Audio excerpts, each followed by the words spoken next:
আমি দাঁড়িয়ে আছি তোমাদের সামনে। হ্যাঁ, ঠিক এখানেই। আমার নাম লিটু। আমি একটা ছোট্ট কার্টুন চরিত্র। আজ আমি তোমাদের আমার গল্পটা বলবো। আমি বসে না, আমি শুয়ে না, আমি দাঁড়িয়ে দাঁড়িয়ে গল্প বলি। কারণ দাঁড়িয়ে থাকলেই আমি সাহস পাই। আর এই গল্পটা সাহসেরই।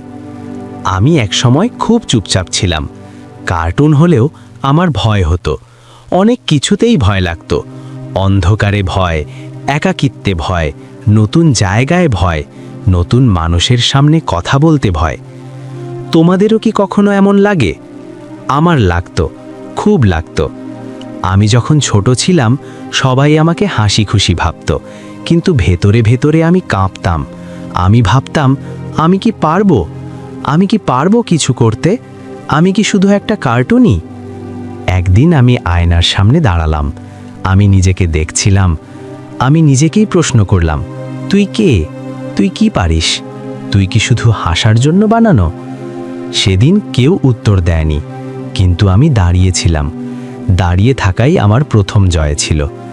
এরপর একদিন আমি সিদ্ধান্ত নিলাম, আমি কথা বলবো, চুপ থাকবো না।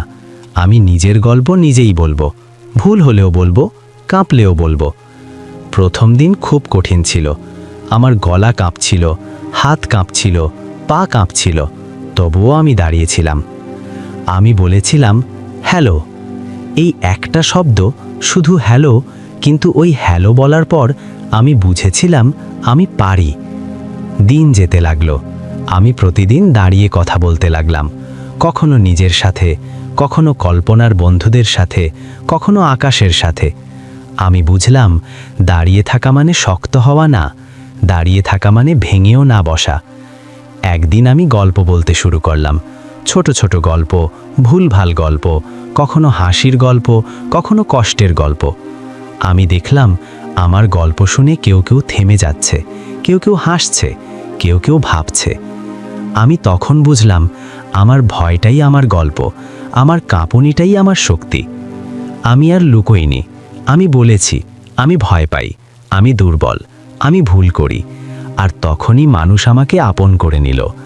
আমি দাঁড়িয়ে দাঁড়িয়ে বলেছি, আমি নিখুঁত না, আমি চেষ্টা করি। একদিন এক বাচ্চা আমার দিকে তাকিয়ে বলল, তুমি পারলে আমি পারবো।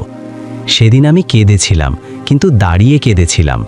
আমি বুঝলাম, আমার গল্প শুধু আমার না, আমার গল্প অন্য কারো সাহসও হতে পারে। আমি তখন আরও জোরে দাঁড়ালাম, আরও পরিষ্কার করে কথা বললাম, আরও সত্যি বললাম। আমি বলেছি, ভয় থাকবে, কাঁপুনি থাকবে, কিন্তু থেমে যেও না। আমি বলেছি, সবাই সাহসী হয়ে জন্মায় না, কেউ কেউ দাঁড়িয়ে দাঁড়িয়ে সাহস শেখে। আজও আমি দাঁড়িয়ে আছি, এই কার্টুন শরীর নিয়ে, এই সহজ মুখ নিয়ে, এই সত্য কথা নিয়ে।